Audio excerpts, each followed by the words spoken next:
because I'm letting you know that I'm vulnerable. I'm showing with you 3 or 4 things that I do at my call center by playing pinball with the agents, by moving from Philadelphia to Costa Rica, by once again talking about walkabouts and in excess and stuff. At least I'm showing some major interest in your amazing country. And Yeah. so these are the sort of soft skills that could be a Me Too technique that someone could. I chose 3 different things: travel, music, and games, and business. And so one of them had to hit. I could talk about food if you want. So we're not going to do shrimps on the bar. Yeah, I could have done that one, but everyone does that one. But yeah, and I try to be non-threatening. I don't do this on every call. I mean, once again, someone says, "Who are you?" Well, that's when we use the buffer boomerang technique. Not saying Aaron's tone was negative, but sometimes they are. And so what I like to do is do the name drop, let them know it's an excellent question, repeat the question for active listening, and send it positive. And you know what my favorite part was before I was transferred to you, Christina? The fact that I was just about to get transferred. I stopped there and stop. I know I'm getting transferred. I could have killed the call, but I said, stop. I got to let you know that I'm going to compliment you.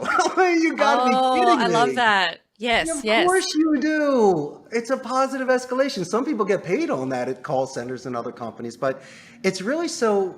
How about this one, Christina? Imagine if hypothetically, Aaron transferred me to the mail room, and then I got transferred over into IT, and then I got transferred over here and there.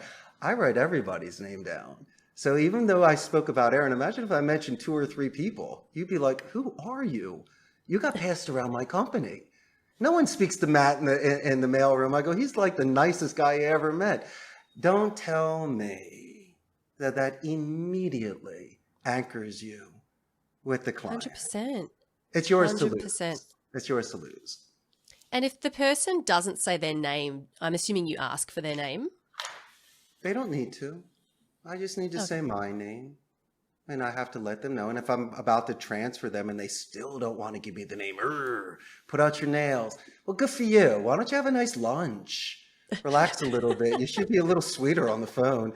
But let me put to you this way. You know perfectly well when I get transferred to you, I'm going to get their name because I'm going to compliment Mr. or Mrs. Bitter. And then when I call your company back, I'm going to be like, how you doing, buddy? And they're going to be like, how did you get my name? You know I was going to get your name. You remember me. And then they love me to death.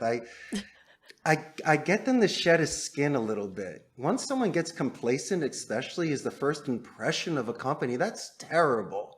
There should be bells and whistles, trumpets, red carpets, guns a-blazing. And so maybe it's just to remind them that they need to sell that sizzle and to bring somebody in appropriately so you can meet in the middle and start strong. That's just my thought.